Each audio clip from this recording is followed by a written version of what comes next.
Question next line पे हम लोग चलते हैं। कहां तक हुआ था?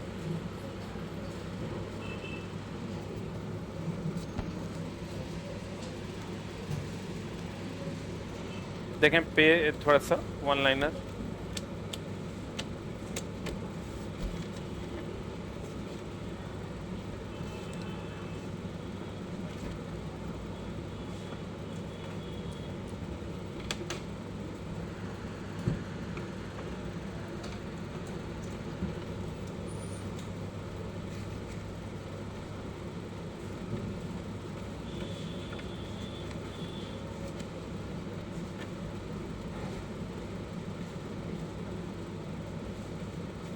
हेलो हेलो, शुरू करें? शुरू करें। कहता विषाणु केवल परपोषी जैसे जीवाणु पादप या जंतु में गुणन करते हैं। देखो विषाणु जो है, सबसे पहले तो ये चला यहीं से था ना, यहीं से था ना। सबसे अधिक तापमान और सबसे कम तापमान पर जो नहीं मरता है वो कौन है? विषाणु। और आज क्वेश्चन पूछा था अभी अभी अभी अभी, छींक यानी सर्दी या खांसी। अभी पूछा, अभी सर्दी एंड खांसी किससे होता है? वायरस से। आई क्वेश्चन है। आज कितना तारीख है? 15/3/2024 12 बजे का बीपीएससी, 12 बजे के आसपास जो एग्जाम हुआ था बीपीएससी टीआरई 3.0 का क्वेश्चन है कि सर्दी खांसी किससे हुआ है। विषाणु परपोषी है जैसे जीवाणु पादप या जंतु में गुणन करते हैं। कहते मलेरिया हम लोग क्या पढ़े हैं? चला क्वेश्चन कि मलेरिया जो है उसका वाहक कौन है? मलेरिया का वाहक है मादा एनोफ्लीज। और इसका कारक कौन है? इसका कारक कौन है? चला प्लाज्मोडियम। यही ना पढ़े हम लोग? कारक है प्लाज्मोडियम। एक मिनट होल्ड ऑन। लेकिन चला ये जो मादा एनोफ्लीज है ये मच्छर है। क्या है? तो ऑप्शन में मच्छर नहीं देके कीट दे देता है, तो मच्छर एक प्रकार का कीट है। यही झोल है ग्राम। ये सब पढ़ा हुआ है कि मलेरिया प्रोटोजोआ द्वारा होता है तथा किसके द्वारा फैलता है? मच्छर के द्वारा फैलता है। तो मच्छर के द्वारा फैलता है और मच्छर एक प्रकार का क्या है? कीट है। मच्छर एक प्रकार का क्या है? कीट है। तो यह किसके द्वारा फैलता है? कीट के द्वारा। मच्छर नहीं रहेगा, कीट रहेगा, तो वो भी आपका आंसर सही हो। क्लियर? मलेरिया का वाहक कौन है? मादा एनोफ्लीज। कारक कौन है? प्लाज्मोडियम। वाहक कौन है? मादा एनोफ्लीज। कारक कौन है? प्लाज्मोडियम। लिख लिए?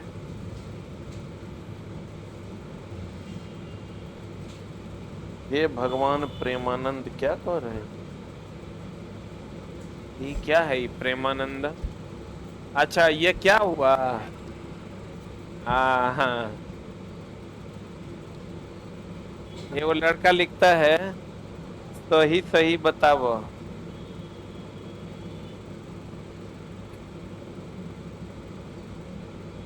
चप चप। हेलो हेलो, हाँ क्लास में की कौन ना?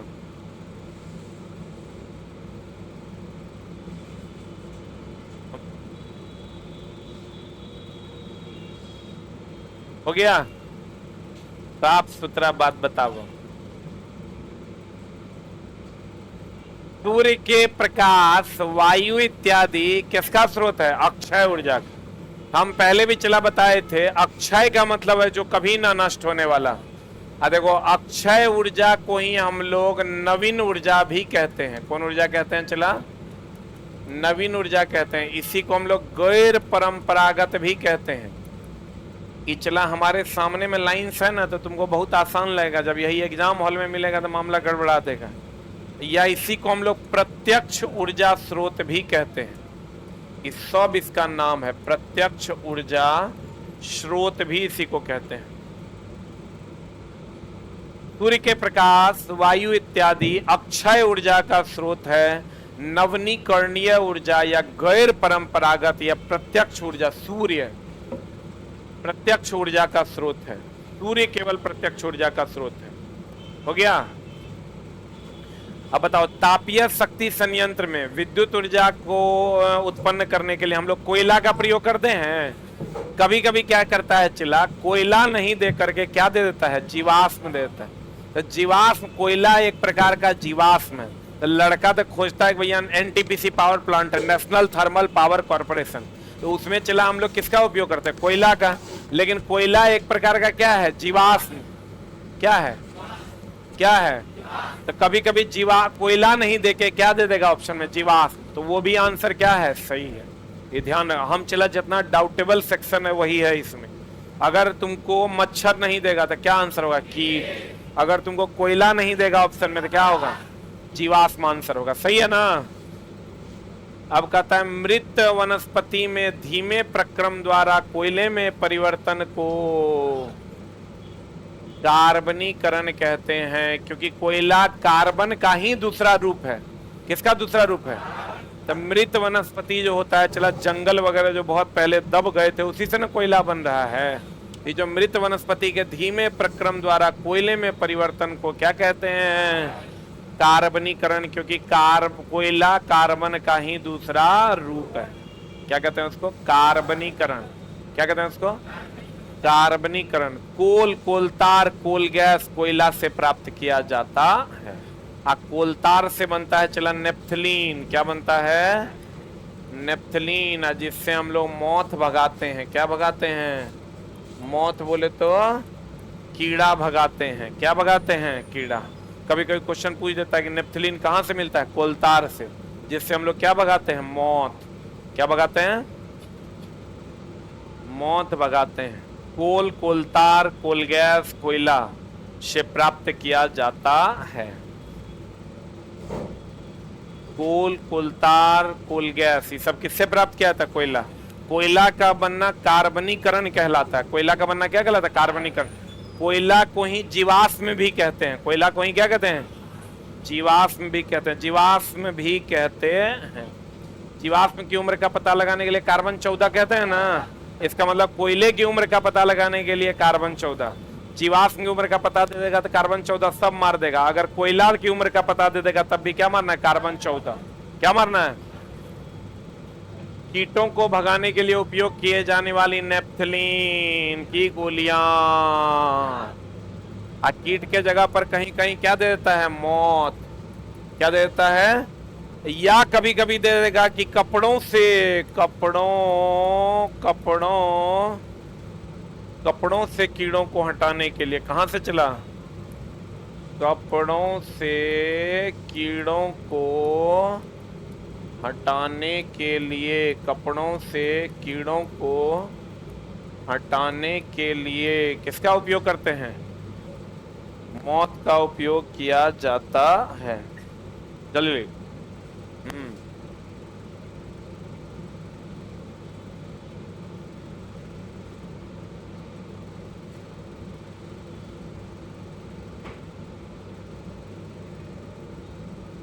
कपड़ों से कीड़ों को हटाने के लिए हम लोग किसका उपयोग करते हैं,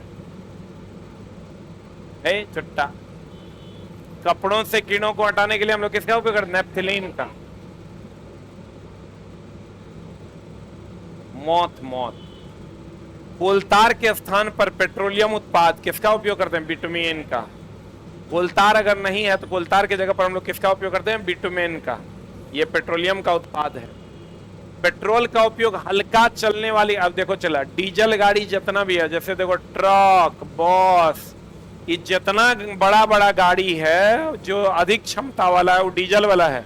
और कम क्षमता वाला जो जैसे मोटरसाइकिल है, टेम्पू है, ये सब क्या है, पेट्रोल है। और जो बीच वाला है वो पेट्रोलो है, डीजलो है। मोटरसाइकिल देखे हो डीजल वाला, नन देखे हो, ट्रक देखे हो पेट्रोल वाला, लेकिन जो बीच वाला जैसे कार है तो वो डीजल वाला भी है, पेट्रोल वाला भी। बोलो रे, अगर अधिकतम क्षमता वाला है तो डीजल है, कम क्षमता वाला है पेट्रोल है, आप बीच वाला है तो डीजलो है पेट्रोल है। जैसे कार डीजल भी है पेट्रोल भी है, कार जो है वो डीजल भी है पेट्रोल भी है। मोटरसाइकिल केवल पेट्रोल है, ट्रक केवल डीजल है, बुझा रहा है। कभी ऐसा देखे कार में पेट्रोल, ट्रक में पेट्रोल डालते हुए, बस में पेट्रोल डालते हुए नहीं। लेकिन जो बीच वाला है जितना भी कार है वो डीजल गाड़ी भी है और पेट्रोल गाड़ी। एक चीज का और ध्यान रखिएगा, एक नंबर गियर अगर लगेगा, एक नंबर गियर में बल आघूर्ण अधिक गति कम। ये देख लो, एक मिनट होल्ड ऑन। अगर 4 नंबर या 5 नंबर गियर लगेगा, 5 नंबर गियर लगेगा तो इसमें बल आघूर्ण कम गति अधिक। बोलो अब रुको, हम लोग जो चढ़ान पर चलते हैं, किस पर चलते हैं? चढ़ान पर चलते हैं तो उसमें 1 नंबर गियर लगाते हैं, हमको बल ज्यादा मिलता है और गति क्या मिलता है? कम। और अगर 5 नंबर गियर लगाते हैं तो बल आघूर्ण कम मिलता है और गति अधिक मिलता है। जल्दी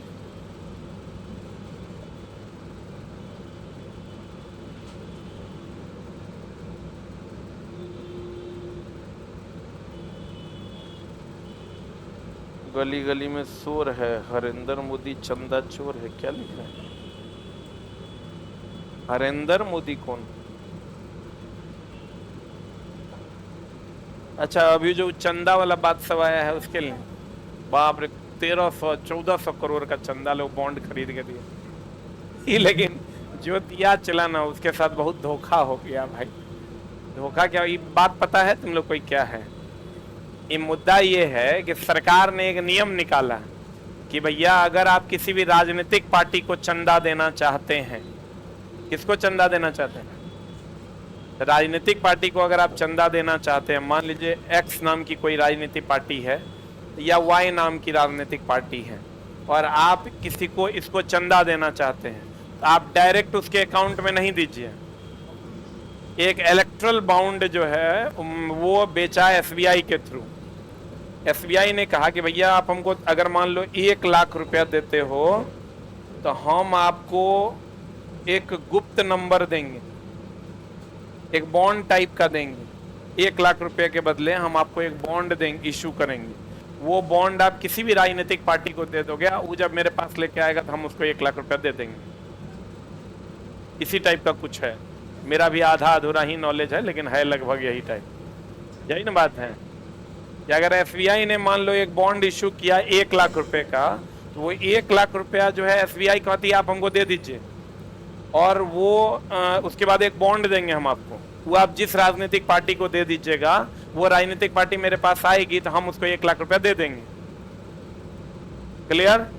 और सरकार ने कहा कि भैया हम आपका डेटा डिस्क्लोज नहीं करेंगे और ना ही हम आपसे कोई टैक्स, इनकम टैक्स तो लगता नहीं है राजनीतिक पार्टी के चंदे पर, तो ना ही कोई इनकम टैक्स का मामला होगा, ठीक ना। आप कैश भी जमा करवा सकते हैं, इसी टाइप का कुछ है। तो उसमें क्या हुआ कि लोगों ने दे दिया। जैसे मान लो कि हमको फलना पार्टी से लगाव है तो हम फलना पार्टी को कहे कि भैया हम इतना पैसा तुरा दे रहे हैं, तो दे रहे हैं तो पार्टी के अकाउंट में डायरेक्ट आप नहीं जमा कर सकते, उसके लिए कुछ प्रोसेस था। अब चलाओ, लोगों ने दे दिया, किसी ने 1000 करोड़, किसी ने 1300 करोड़, किसी ने 3000 करोड़, 2000, ऐसे ही लोगों ने जमा किया। अब जमा करने के बाद सरकार ने कहा था कि भैया इसका किसी का भी डेटा डिस्क्लोज नहीं किया जाए, किसने कितना दिया और किसको दिया, ठीक, गुप्त रखा जाएगा। लेकिन सुप्रीम कोर्ट ने इस पर एक्शन ले लिया कि नहीं, जो पैसा आप दिए हैं, जब पैसा सब दे दिया तो कि भैया इलेक्शन कमीशन को यह आदेश कर दिया गया और एसबीआई को यह आदेश कर दिया गया कि आपसे जिन्होंने जितना का इलेक्ट्रल बॉन्ड खरीदा है, आप सबका डेटा डिस्क्लोज कीजिए कि किसने कितना का खरीदा है, और हो सकता है ये भी सामने आए कि किस पार्टी को दिया है। तो ये जब सामने आ जाएगा किसने कितना चंदा किसको दिया है, हमको लगता है इसमें ये सबसे तो बढ़िया चला ये था कि कहीं पर एम्स भी बड़ा अस्पताल खुलता, कहता इसमें आप चंदा दीजिए। लेकिन उसमें कोई नहीं देगा, क्योंकि राजनीतिक पार्टी को देने से फायदा है, राजनीतिक रूप से उसको लाभ पहुंचेगा, इसलिए वो दिया कि भैया देखो हम इतना दे दिया, आनी मुनी हमने जानी। तो उस टाइप का मामला था। मामला ऐसा हुआ कि साला जो दिया है काटो तो खून नहीं वाला स्थिति है। अब सुप्रीम कोर्ट का आदेश है, कोई एसबीआई को अपने वेबसाइट पे डालना पड़ा, चुनाव आयोग को अपने वेबसाइट पे डालना पड़ा है। अब सब देख रहा है कि कितना दिया था, तो पूरा फाइल लेके स्टडी कर रहा है सब। बड़ा समस्या है, बेचारा सब अभी परेशान है। देखो चला, पेट्रोलियम का निर्माण, किसका निर्माण? 1 करोड़ नहीं दिया है, एक एक आदमी 1300 करोड़ दिया है। अरे बाप रे बाप। अच्छा चला, एक बात, हमरा कोई 10 करोड़ दे देगा तो हम उकर फेवर नहीं करेंगे? लक्ष्मी किसको अच्छा नहीं लगता है? अगर हमको 100 करोड़ कोई दे दे, हमको अगर कोई काम मान लो देना हो 10 आदमी में किसी एक आदमी को, तो हम क्या करा देंगे? ऑब्वियस सी बात है, वो करे देंगे। 100 करोड़ हमको दिया है कि नहीं? ये तो चला साफे ना गड़बड़ बात हो गया रे। बताओ यार। कहता है पेट्रोलियम का निर्माण समुद्र में रहने वाले जीव से हुआ है। देखो चला, पेट्रोलियम का निर्माण समुद्र के जीव से हुआ, एक बात, लेकिन कोयले का निर्माण वनस्पतियों से हुआ। कोयले का निर्माण किससे हुआ? वनस्पति से हुआ। पेट्रोलियम का निर्माण समुद्र में रहने वाले जीव से हुआ। सही है, बोलो रे। कोयले का निर्माण हुआ पेड़ पौधों और वनस्पतियों से। कोयला का निर्माण किससे हुआ? कोयला का निर्माण हुआ वनस्पति से। किससे? अब बताओ, कोयला जितना अधिक समय तक रहेगा उतना अधिक उष्मा देगा, जलने के बाद उतना अधिक उष्मा देगा, उसमें कार्बन की मात्रा भी ज्यादा होगी, अब प्रदूषण कम होगा। बोलो ने, अगर कार्बन की मात्रा ज्यादा होगी तो प्रदूषण क्या देगा? कम। सबसे बढ़िया कोयला है एंथ्रासाइट, सबसे खराब कोयला है पीट। विश्व का सबसे पहला तेल कुआं पेनिसिल्वेनिया अमेरिका में 1859 में हुआ था। पेट्रोलियम, देखो चला, यहाँ पर बच्चा को बड़ा डाउट रहता है। हम लोग पेट्रोलियम को द्रव सोना भी कह देते हैं। पेट्रोलियम को क्या कहते हैं? कोयला काला रहता है इसलिए काला सोना। अभी जानो, इसको द्रव सोना ठीक है, लेकिन पेट्रोलियम और कोयला दोनों को मिला के काला सोना कहा जाता है। इसमें बच्चा बड़ा कंफ्यूज होता है। एक होता है सफेद स्वर्ण, एक होता है काला सोना। दो प्रकार का सोना, हरिहर पीला नहीं होता है। एक होता है चला सफेद स्वर्ण, सफेद स्वर्ण होता है प्लेटिनम। कौन चला? प्लेटिनम। और काला सोना में खाली कोयला नहीं है, कोयला और कौन है? पेट्रोलियम। कोयला और कौन है? पेट्रोलियम। सफेद स्वर्ण जो है, सफेद स्वर्ण में कौन कौन है? कौन कौन है? प्लेटिनम। लेकिन पेट्रोलियम और कोयला, बच्चा ये जानता है, कुछ कुछ किताब में मिस्टेक से लिखा हुआ है चला कि पेट्रोलियम को द्रव सोना कहते हैं और कोयला को काला सोना कहते हैं। लेकिन कभी कभी द्रव सोना भी दे देता है, तो दे देगा तो पेट्रोलियम को द्रव सोना मान लेना है। बोलो रे, अगर काला सोना ऑप्शन में नहीं है तो। लेकिन अगर सम्मिलित रूप से कहिएगा तो पेट्रोलियम और कोयला दोनों को हम लोग क्या कहते हैं? काला सोना के नाम से जानते हैं। और सफेद सोना किसको कहते हैं? प्लेटिनम। पेट्रोलियम और कोयला को कौन सोना? काला सोना। पेट्रोलियम और कोयला को काला सोना। सफेद स्वर्ण किसको कहते हैं? प्लेटिनम। प्लेटिनम को एडम उत्प्रेरक भी कहते हैं, क्योंकि इसकी खोज एडम साहब ने की थी। पेट्रोलियम को एडम उत्प्रेरक के नाम से जानते हैं।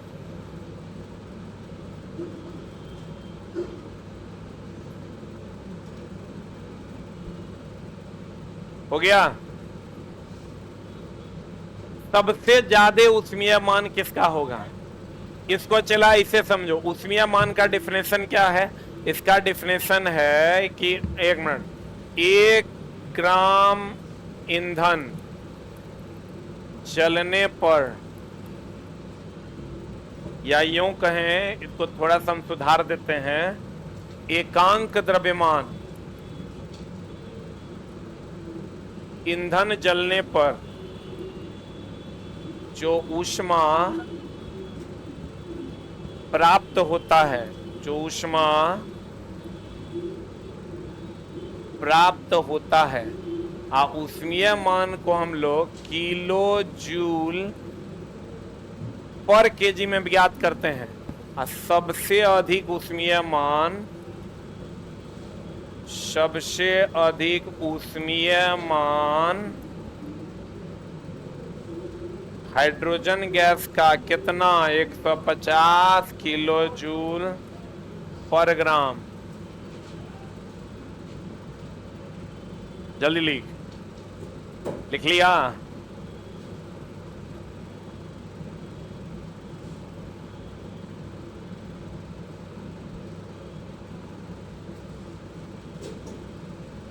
सबसे अधिक ऊष्मीय मान किसका होता है? गैस का, क्योंकि गैस हाइड्रोजन गैस है ना, है हो।